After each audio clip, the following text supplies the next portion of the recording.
राज्यातले कंत्राटी शिक्षक भरती आता रद्द करण्यात आली। कमी पटसंख्या असलेल्या शाळांमध्ये आता नियमित शिक्षकच शिकवणार आहेत। राज्य सरकारने हा मोठा निर्णय घेतलाय। राज्य सरकारने शिक्षक भरती संदर्भात मोठा निर्णय घेतलाय। सरकारने नुकताच एक शासन निर्णय काढलाय।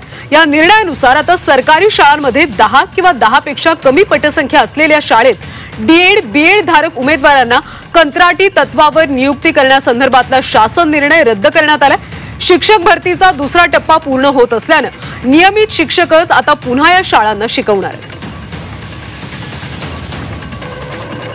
विद्यार्थी 2 विद्यार्थी किंवा 3 विद्यार्थी असलेल्या ज्या शाळा आहेत अशा शाळेंच्या ठिकाणी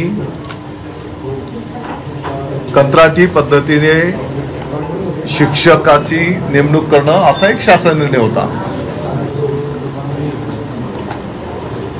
मला वाटतं की फक्त कुठे एका जिल्ह्यामध्ये त्या धर्तीवर काही शिक्षक भरती करण्यात आले होते आणि मग ज्या शिक्षकांनी टीईटी सारख्या परीक्षा दिलेल्या आहेत त्यांना असं वाटायला लागले की बाबा कंत्राटी नियुक्त करून आपल्यावर तिकडे डावललं जात आहे।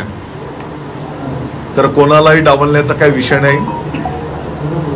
आता कायमस्वरूपी जी काही विहित पद्धत आहे त्या पद्धतीने शिक्षकांची भरती प्रगतीपथावर आहे आणि त्याच्यामुळे आता नवीन जे काही शिक्षक भरती होईल त्या शिक्षकांमधूनच त्या ठिकाणी नियुक्त्या केल्या जाणार आहेत आणि म्हणून कंत्राटी शिक्षकांची आवश्यकता नाही आणि यामुळेच पाठीमागचा शासन निर्णय रद्द केलेला आहे।